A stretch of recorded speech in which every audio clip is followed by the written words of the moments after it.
புதுச்சேரி போறேன்னாவே மாமா நல்லா ஜாலி பண்ணிட்டு வாங்கன்றாப்ல. புதுச்சேரியில எவ்வளவு விஷயங்கள் இருக்குது யோசிச்சு பாருங்க. புதுச்சேரியை வளர்ச்சி அடைந்த மாநிலமா கொண்டு வரலாம். என்ன பண்ணலாம்? ஒருங்கிணைந்த comprehensive and integrated tourism development கொண்டு வரலாம். வாய்ப்புள்ள பகுதிகளில் இந்த மாநிலத்தினுடைய மேம்பாட்டிற்கும் பொருளாதார வளர்ச்சிக்கும் வேலை வாய்ப்புக்கும் வேளாண்மைக்கும் மற்றும் சுற்றுலாவை தவிர மாநிலத்தை மேம்படுத்துவதற்கு உற்பத்தி நிறுவனங்கள் மேனுஃபேக்சரிங் யூனிட்டை கொண்டு வரலாம். சிட்கோ மற்றும் சிப்காட் போன்ற தொழிற்பேட்டைகளை கொண்டு வரலாம். சிறப்பு பொருளாதார மண்டலங்களை கொண்டு வந்துடலாம். ஒருங்கிணைந்த மற்றும் விரிவான சுற்றுலா வளர்ச்சிக்கு ஏதுவான திட்டங்களை கொண்டு வரலாம். விமான நிலையத்தை மேம்படுத்தலாம். துறைமுகத்தை கொண்டு வந்து மேம்படுத்தலாம். தகவல் தொழில்நுட்ப நிறுவனங்களை கொண்டு வரலாம். இன்ஃபர்மேஷன் டெக்னாலஜிஸ் கொண்டு வரலாம். ஏற்கனவே நடைமுறையில் இருக்கிற சாலை திட்டங்களை விரைந்து நடைமுறைப்படுத்தலாம்.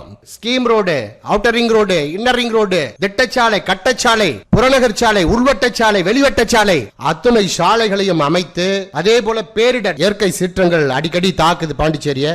அதில் எதிர்கொள்வதற்கு முன்னெச்சரிக்கை அரசு கூடுதல் கவனத்தில் கொண்டு இந்த பிரச்சனைகளை எல்லாம் தீர்வு காண வேண்டும் என்கிற கோரிக்கையை முன்வைக்கின்றோம்.